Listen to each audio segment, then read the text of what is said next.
ഏറ്റവും കൂടുതൽ കല്യാണത്തെ അലങ്കോലപ്പെടുത്തുന്നത് മുസ്ലിം വിവാഹ കല്യാണ വേദികളാണ്. ഹിന്ദുസ് ആയിക്കോട്ടെ, ക്രിസ്ത്യൻസ് ആയിക്കോട്ടെ, മുസ്ലിംസുകൾ കാട്ടിക്കൂട്ടുന്ന അത്രയും പോക്കിരിത്തരങ്ങളും തമ്മാടിത്തരങ്ങളും മറ്റു മതത്തിലെ കല്യാണ വേദികളിലെ നടക്കുന്നില്ല. ഏറ്റവും കൂടുതൽ അച്ഛനക്കെട്ട പരിപാടികൾ ചെയ്യുന്നത് മുസ്ലിംസുകളാണ്. ചങ്ങാതിമാരൊക്കെ വേണം. ഏതൊരു സുഹൃത്തിനെ കല്യാണമാണ് എന്നുണ്ടെങ്കിലും അവിടെ ആദ്യം മുമ്പന്തിരി വേണ്ടത് ചങ്ങാതിമാരാണ്. പക്ഷെ അങ്ങനെ മുമ്പന്തിരി നിൽക്കുന്ന ചങ്ങാതിമാരെന്നെ ആ ഒരു സുഹൃത്തിന് അപമാനത്തിലൂടെ മാറരുതേ.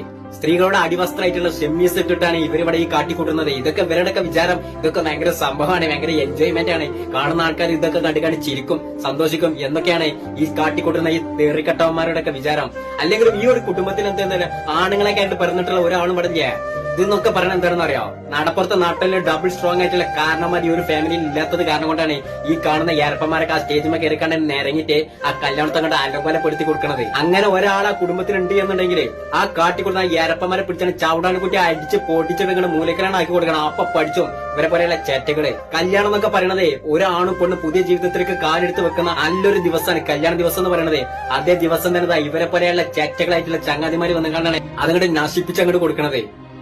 കുറച്ച് കോമാളികളെക്കാണ് ഇറങ്ങി, കുറച്ച് എരണം കണ്ട ഏരപ്പന്മാര്. ആഘോഷങ്ങൾ വേണം, സന്തോഷങ്ങൾ വേണം, എല്ലാം വേണം. പക്ഷെ അതൊക്കെ ഒരു ലിമിറ്റ് കടന്നിട്ട് അതിന്റെ അപ്പുറത്തൊക്കെ പോയിട്ട് പല പോക്കിരുത്തങ്ങളും കാട്ടിക്കൂട്ടുന്നത് അടിവരട്ടിട്ട് പറയാൻ പറ്റും മുസ്ലിംസുകളാണ് എന്നുള്ളത്.